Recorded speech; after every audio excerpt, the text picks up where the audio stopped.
Thank you so much for choosing to watch this video. If you are not yet a subscriber, kindly hit the subscribe button.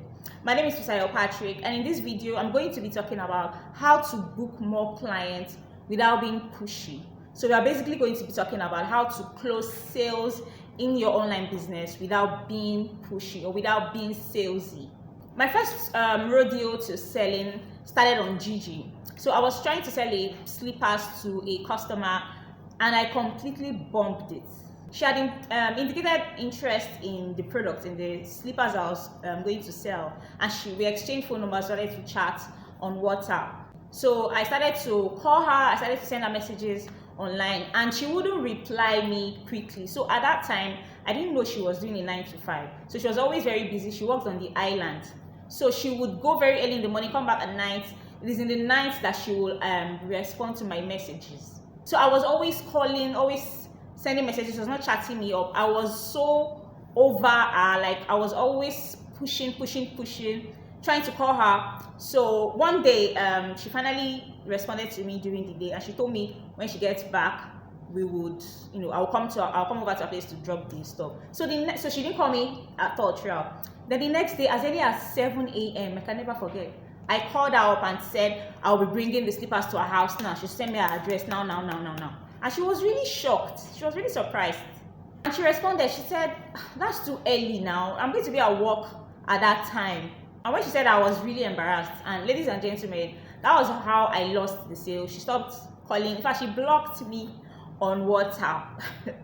I really couldn't blame her for doing that. I pestered her a lot. That was my first time of selling. And I wasn't even selling my products. I was selling my sister's products. I didn't even tell my sister what was going on, that I was pestering a client. So I totally bombed it. After that entire situation, my enthusiasm for selling sort of dropped. And I wasn't really keen on selling anymore. I just stopped. I was so embarrassed. I felt like I didn't have the right skills to sell. In fact, I felt like selling wasn't for me, until I started my online business. Closing sales without being pushy requires, a delicate balance of persuasion, of empathy, and of effective communication. All right, so let's talk about a few tips that can help you book more clients, that can help you close sales without being pushy. Number one is to build rapport. Establish a genuine connection with a potential customer by actively listening to their needs, right? By actively showing concern for their situation. Building rapport creates more trust, right? And it makes the sales process be more comfortable for both you and the person you're trying to sell to. And as you try to sell, you want them to decide if whatever you're trying to sell feels right for them. And you do not want to push for the sale. Don't always try to push for the sale. It might not be what they need at that moment. So you need to make sure that they decide themselves that whatever you are offering is what they really need. Imagine if I had given that lady a breathing space and allowed her consider everything before making a commitment. I probably would have closed that sale. I probably would have sold those slippers. So build rapport, build relationship. Make sure that you're not pushing too hard. Sometimes people need to consider a lot of things, and I know that because I'm also a consumer. So I need to really think if what I'm buying is really important for me. So people want to discuss with their spouses about it. They want to figure out if they can afford to spend that amount that you are calling your product. So you really want to give them time to consider. All you have to do is just to encourage them to stay connected to you and let them know that they are free to reach out to you if they have any questions. I think it's just right to do that and not always. So you want to build trust, you want to build connection before you are asking somebody to buy. Number two, understand their needs. So ask open-ended questions in order to understand the customer's pain points and their requirements better. You also want to tailor your pitch to address their specific needs and let them know that you are focused on providing solutions to their problems rather than making a sale. Let it be about helping them solve problems. Let it not be about, pushing your own agenda or trying to get them to buy your products by fire, by force. Because if you don't do all these things, if you are about, getting their money, if you let them see that your only interest is making a sale and getting their money, they will run away in fear. And there is one thing I've learned when it comes to selling, and it's the fact that you should not always be transactional about your relationship with clients or prospects. Focus on long-term relationships. If somebody has bought from you before, you want to keep that relationship. So shift your focus from a one-time transaction to building a lasting relationship with that person, with that client. Some time ago, I bought a journal from an Instagram vendor, I think a few years back. And a few weeks later, she reached out to me on Instagram and she asked for my phone number. So she added me to this group where we gathered to write our goals, write our plans, of things that I wanted to achieve for that day. All of us on that group, we basically became accountability partners. And it was it turned out really well. It turned out really great. And trust me, anytime I want to buy a journal, I don't think of any other vendor except her. I even recommend her to a lot of my friends. Now we have a very strong relationship, right? So it is about building a lasting relationship, not just about taking their money. Number 3, educate rather than sell. So I think this goes without saying. You want to focus on educating the prospects about how your products and service can benefit them. So present, all your information, everything you want to say in a helpful manner, in an informative manner, so that, they're empowered to make informed decisions. So I remember as a teenager, I was doing my JAMB lesson then. I spent my hard-earned 700 naira on a seminar that was supposed to teach me how to become a millionaire. The man just came to our JAMB lesson that year and he told us how we can become millionaires. He told us how simple, he told us all these productivity things, all these things that a lot of rich people share on how to, grow your, manage your finances, how to grow your business. He taught us a lot of things on how we could, from our teenage years, develop millionaire habits. And really, it was so convincing, it was so educative. I wrote a lot of things down. And at the end of that teaching, he pitched his seminar to us. And he said it was 1,000 naira, but we could pay 700 naira now because, he just said sweet words. The man had sweet mouth. And I paid at once with I actually saved, I was saving up then. And I took my 700 naira and I paid for the seminar. I didn't tell anyone. I didn't tell my parents. I didn't tell my siblings. I paid for that seminar because I wanted to learn how to become a millionaire, because he has shared so many things. I felt that what I'll be getting in the seminar would be much better.